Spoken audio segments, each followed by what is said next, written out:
Hello students, welcome to my channel. तो स्वागत है आप सभी का एग्री टू कल्चर फैमिली के इस यूट्यूब चैनल पे।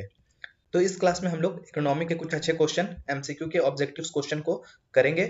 आज इसका छठा लेक्चर होने वाला है, तो आप लोग क्लास में बने रहिए। चलते हैं आज की क्लास की ओर। ये रहा आज का पहला question. Which of the following is a transgenic BT hybrid. तो जो ट्रांसजेनिक बीटी कॉटन है उसका जो हाइब्रिड है वो कौन सी वैरायटी है? Option number A Sabita, option number B Varalakshmi, option number C DCH32, option number D Brahma. तो यहाँ पे जो बीटी कॉटन है उसका ट्रांसजेनिक बीटी हाइब्रिड पूछ रहा है, तो वो कौन सी वैरायटी है? तो इसका सही आंसर हो जाएगा option number D Brahma. Brahma ये वैरायटी है जो ट्रांसजेनिक बीटी हाइब्रिड है। नेक्स्ट है the first extra long staple variety released in India is. तो जो कॉटन का first extra long staple variety है वो कौन सी थी इंडिया में? Option number A MCU5, option number B MCU6, option number C MCU7, option number D MCU9।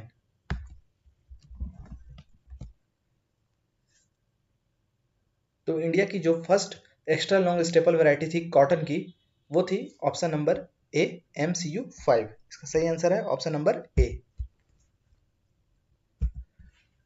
Next है weight of one bale of cotton is equal to.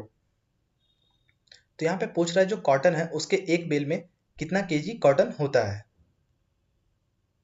Option number A 160 KG, option number B 170 KG, option number C 180 KG, option number D 175 KG.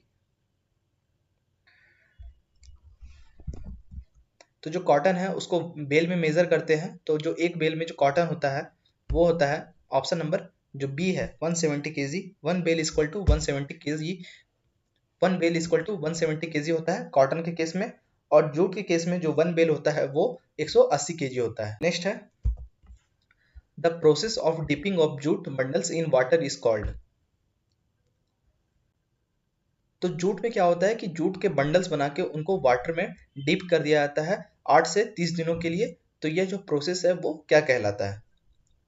Option number A steeping, option number B extraction, option number C retting, option number D none of this.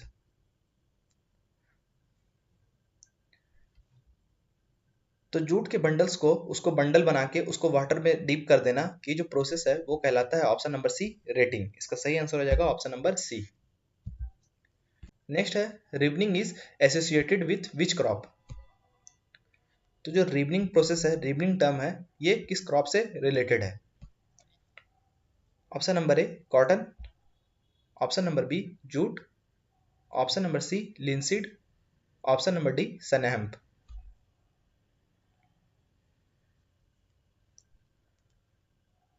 तो जो ribboning है वो associated है option number जो B है jute से। इसका सही आंसर होगा option number B.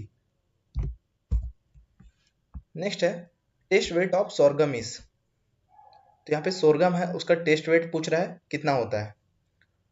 Option number A 20 to 25 gram, option number B 25 to 30 gram, option number C 30 to 35 gram, option number D 70 to 72 gram.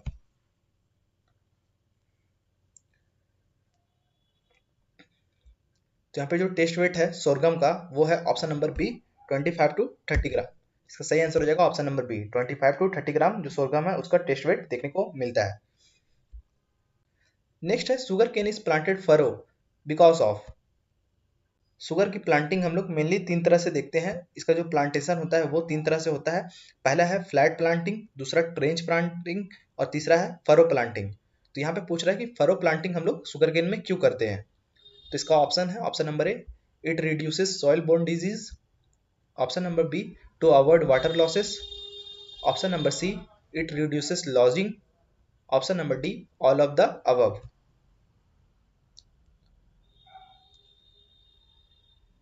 तो शुगर केन का जो फरो मेथड है प्लांटिंग का उसको हम लोग इसलिए यूज करते हैं क्योंकि लॉजिंग को रिड्यूस करता है। ऑप्शन नंबर सी इसका सही आंसर हो जाएगा, इट रिड्यूसेस लॉजिंग।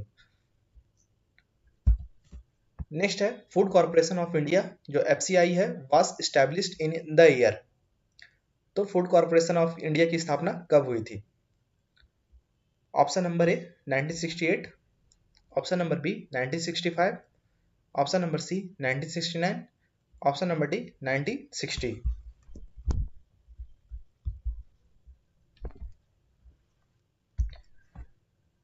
तो जो फूड कॉर्पोरेशन ऑफ इंडिया है FCI, इसकी स्थापना हुई थी ऑप्शन नंबर बी 1965 में। 1965, 14 जनवरी 1965। इसको आप याद रखिएगा। इसका सही आंसर है ऑप्शन नंबर बी। जो इसका हेडक्वार्टर है वो न्यू दिल्ली में है, ये भी आप याद रखिएगा। नेक्स्ट है the book the nature and properties of soil is written by. तो एक बुक का नाम दिया हुआ है the nature and properties of soil. तो इस बुक के जो ऑथर है, इस बुक को किसने लिखा? Option number A DS Clare, option number B M Reddy, option number C TY Reddy and GHS Reddy, option number D NC Reddy.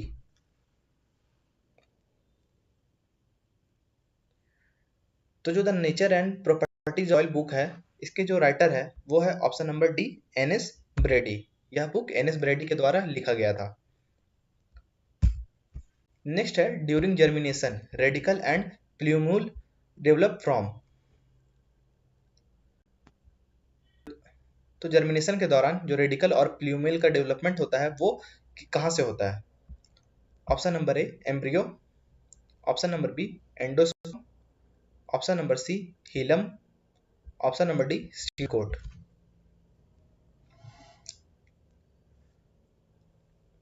तो जो रेडिकल है और प्ल्यूमेल है, उसका जो डेवलपमेंट होता है जर्मिनेशन के टाइम वो एम्ब्रियो के द्वारा होता है। ऑप्शन नंबर ए इसका सही आंसर हो जाएगा। जो एम्ब्रियो है वो यहाँ से ये जर्मिनेट करता है। नेक्स्ट है which variety of moong bean is suitable for cultivation both during rainy and summer season and summer seasons. तो मूंग बीन की कौन सी सुटेबल वैरायटी है जिसका कल्टीवेशन हम लोग जो रेनी और समर ये दोनों ही सीजन में देखने को मिलता है, दोनों सीजन में कर सकते हैं? Option number A type 1, option number B type 4 जो पूसा बैसाखी के नाम से जाना जाता है, option number C K851, option number D Varsha. तो यहाँ पे 4 वैरायटीज दिया हुआ है, तो इनमें से कौन सा है मूंग बीन का वैरायटी जो रेनी और सीजन दोनों में कल्टीवेट किया जाता है? तो इसका सही आंसर हो जाएगा ऑप्शन नंबर बी जो टाइप 44 है पूसा बैसाखी, ये इसका सही आंसर हो जाएगा। दो समर और रेनी दोनों सीजन में कल्टीवेशन के लिए सूटेबल माना जाता है और ये मूंग बीन की वैरायटी है। इसका जो क्रॉस है ये टाइप 1 और टाइप 49 के क्रॉस से मिलकर टाइप 1 और टाइप 49 के क्रॉस से टाइप 44 बना था। इसको आप याद रख सकते हैं। नेक्स्ट है berseem was introduced into India dash in 1964। तो जो बरसिम है उसका इंट्रोडक्शन इंडिया में कहाँ से हुआ था? और ये 1964 में हुआ था, लेकिन कहाँ से हुआ था? तो option number A South Africa, option number B America, option number C Egypt, option number D USA।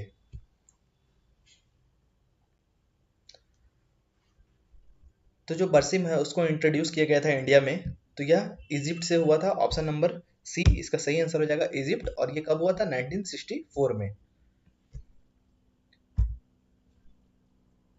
Next है एक मार्क इंडिकेट्स। तो एक मार्क है वो क्या इंडिकेट करता है? Option number A quality and purity, option number B quality, option number C quantity, option number D purity. तो जो एक मार्क है वो स्टैंड करता है एग्रीकल्चर मार्क के लिए, जो कि एक सर्टिफिकेशन मार्क होता है। ये इंश्योर करता है क्वालिटी एंड प्योरिटी, जो भी एग्रीकल्चर प्रोडक्ट्स होते हैं उनकी क्वालिटी और प्योरिटी को इंश्योर करता है। तो इसका सही आंसर हो जाएगा option number A quality and purity.